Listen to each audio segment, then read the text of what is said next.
Okay,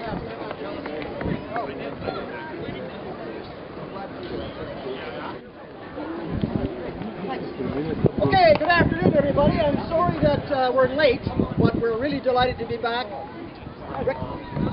We're really delighted to be back in Edmonton again. The last time we were here was 2009, and of course that was to celebrate the 100th anniversary of Power Flight in Canada.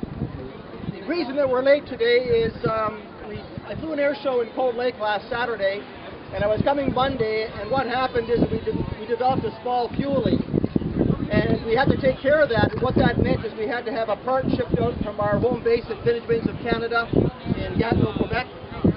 We got the part, we then found out we couldn't access the part, so we had to get a sling sent out from Gatineau as well. We actually had to pull the aft end of the aircraft off. We had to remove the engine, access the fuel control unit, and change it. Got a very, very dedicated team of professionals in Cold Lake, Alberta. One of our aircraft maintenance engineers came out from Gatineau. We had 5 military technicians working on the airplane, and they worked for a solid 10 hours yesterday to try and get us here last night. We had one more minor snag to take care of, which took place this morning, and then it was a matter, if you can appreciate, this whole airplane was taken apart, all the panels were off, it all had to be put back together. I'm glad to say that the fix worked. The airplane's working very well.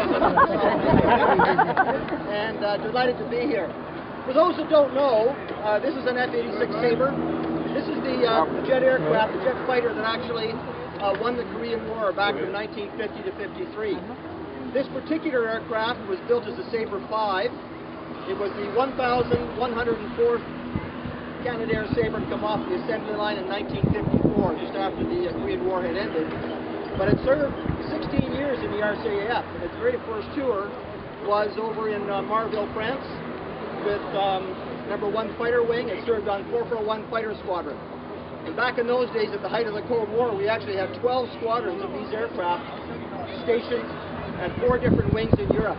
So we had over 300 Sabres in Europe, if you can imagine. And the RCAF in total, between 1951 and about 1957, took delivery of 1,183 Sabre aircraft. It's a magnificent airplane. It flies just like it looks, and for those of us who are lucky enough to fly, we feel very, very fortunate. We are, of course, celebrating with this paint scheme the Golden Hawks, the fabulous RCAF aerobatic team that preceded the Snowbirds and the Golden Centenaires in 1967. And I'm pleased to say that we've had the opportunity over the last 2 years to meet virtually all of the surviving Golden Hawk pilots and many of their technicians right across Canada. And it's always a real treat to have them come back and see this aircraft again. This aircraft, when it came back from Europe, actually was a training aircraft for the Golden Hawks in 1962 and 63. We've actually identified 7 different Golden Hawk pilots who flew this very airplane in training, and we've also identified 77 former RCAF pilots who have this aircraft in their logbooks. So that's a very nice connection to make to our veterans.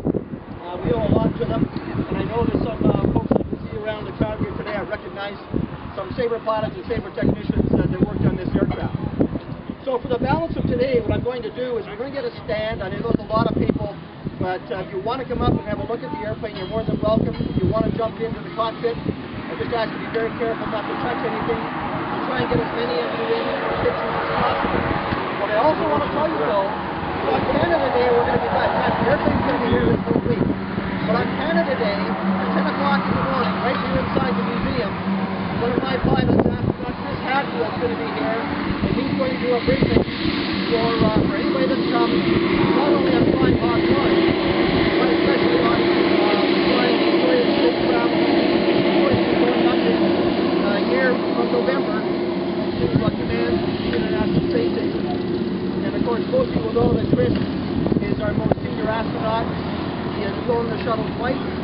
He is the only Canadian ever to fly on the Mir International Space Station, the Russian Mir. He's the first Canadian to walk in space, and he's the first Canadian, or the Canadian, who built the Canadarm2 on the International Space Station.